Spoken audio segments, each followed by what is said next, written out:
Esta semana vamos a hablar primero con un escritor de novela histórica que se llama Sergio Reyes, ¿verdad? ¿Y por qué has escogido a Sergio Reyes para esta ocasión? Porque a mí me provoca, cuando escucho la palabra Sergio Reyes, me provoca decir, más que escritor, buena persona. Entonces, un ser como Sergio Reyes, que es buena persona, que tiene ese corazón, si además escribe, no puede escribir nada horrible, todo tiene que ser bonito porque es puro sentimiento y es buena, muy buena gente. Fíjate, si es bonito que escribe, que ha conseguido ya distintos premios. Sí. Ha sido libro murciano, uno de sus Sí, libros ha sido sí, libro el mismo murciano. año que fui yo. El mismo año que fui yo, yo fui finalista. Y él fue el que te ganó. Y él me ganó, pero me ganó en novela. Pero no le guardas rencor. Yo, pero si lo quiero un montón. A ver, ¿está por ahí Sergio?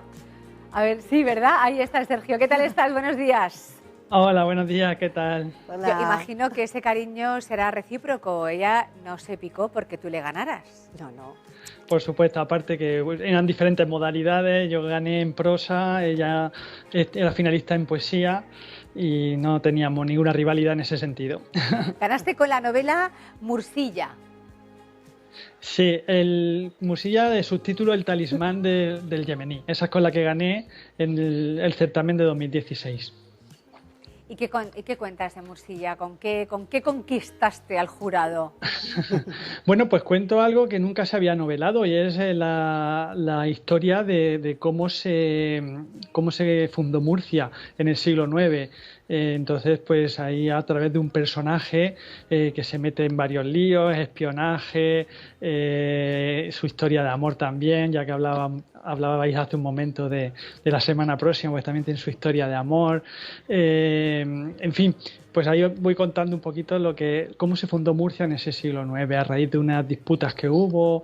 El emir Abderramán II ordenó la construcción de esta ciudad y pues este protagonista, se mete en la obra y en la construcción de las murallas primero y de otros elementos de la ciudad, y va contando varias cosas de cómo se construyeron y por supuesto de todo lo que pasaba en la época, que es una época muy oscura de la que se sabe muy poco, de la que para documentarme he tenido que escarbar y hurgar mucho, pero bueno, al final he podido hacer un libro que fue considerado por un jurado que no tenía contacto así conmigo previamente, como el libro murciano del año, o sea que contentísimo con eso. Ese primer libro se llamaba, como bien dices, El talismán del yemení, y recientemente has publicado otro Mursilla, que es El pintor del Rey Lobo. ¿Quién fue el pintor del Rey Lobo? Bueno, el pintor del Rey Lobo es un personaje que yo siempre digo que es semificticio. Me lo invento en parte porque realmente las pinturas que él hizo, algunas de ellas existen. Me he permitido preparar un poco esto para que vierais, todos conoceréis la famosa flautista.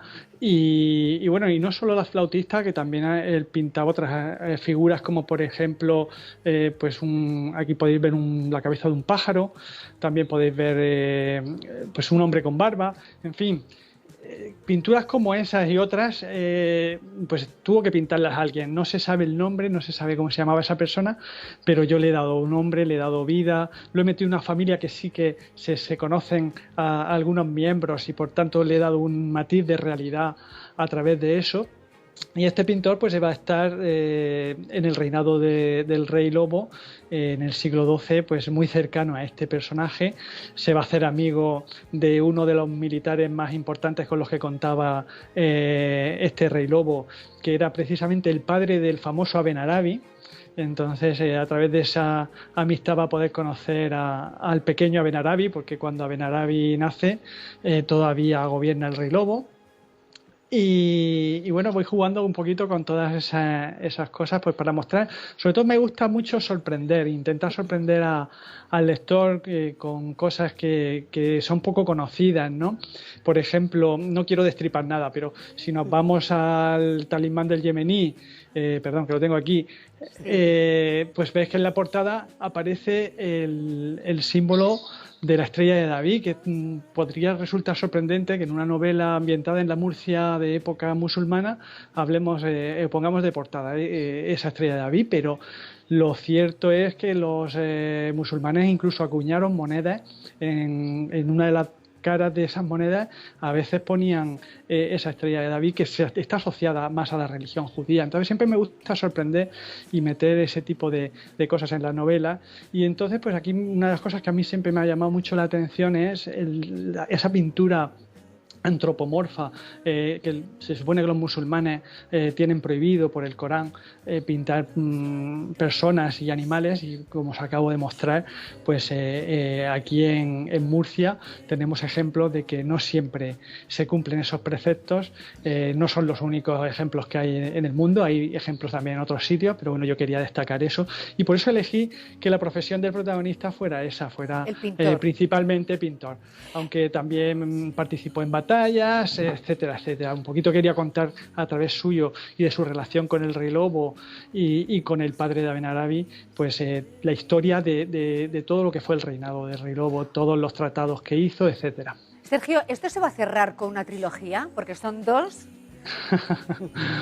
Sí, bueno. Sospecho, ¿no? Lo llamamos serie.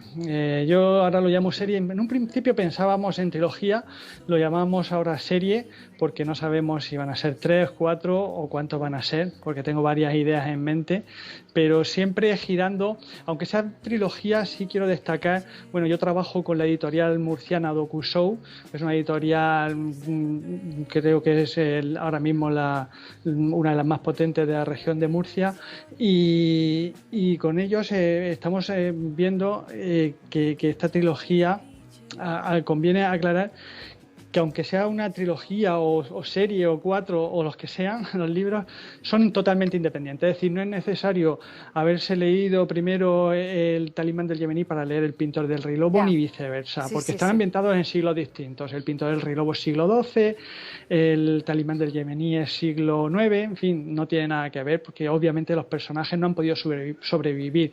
Sí que es cierto que uno de los personajes que salen en el Talismán del Yemení, pues a través de mis investigaciones he localizado a descendientes suyos, pero en varias generaciones después, que vivieron en la Murcia del siglo XII. Uno de ellos incluso tuvo gran poder, fue un consejero de la ciudad con una edad muy joven, con 18 o 19 años, ya fue nombrado consejero, y también juega su papel en esta novela, un poquito también para darle vida y que se le pueda conocer, ¿no? Que el lector de mis novelas, cuando termine esas novelas, tenga la sensación de haber aprendido sobre nuestro pasado y nuestra historia. ¿Es condición sine qua non, María Ángeles, cuando te presentas al concurso Libro Murciano del Año, que verse sobre Murcia? No. No. De todas formas, yo no me presenté. Yo no sabía que estaba dentro del concurso. A mí me presentaron, sin yo saberlo. Presentaron ¿eso se puede hacer? Sí, presentaron mi... ¿En tu caso te presentaste tú, Sergio? No, me presentaron también. El concurso de libro murciano lo que hace es que todos los libros que se hayan publicado, o bien que se hayan publicado en Murcia o por escritores murcianos, aunque sea un escritor que sea murciano, que vive en Nueva York o en Asturias o donde sea y esté escribiendo una historia ambientada en Australia, da igual, pero si el escritor es murciano podría entrar entre los candidatos a este premio. O sea, hay que ser murciano. Sí. Residas donde residas. O no ser murciano y sin embargo haber escrito sobre Murcia. Un asturiano que hubiera escrito una novela ambientada en Murcia, pues podría ser también candidato a ganarlo. Sergio, vamos, por lo que yo tengo entendido. Sergio, ha sido un placer conocerte. Y igualmente, ya nos pica el gusanillo de Mursilla. Sí. Mira, a ver si bajamos un poquito más con el tema del coronavirus y te recibimos aquí en la salita y echamos un rato con el pintor del Rey Lobo. Cuando queráis estoy a vuestra disposición. Un abrazo fuerte, feliz fin de semana. Otro enorme para vosotras. Chao, adiós.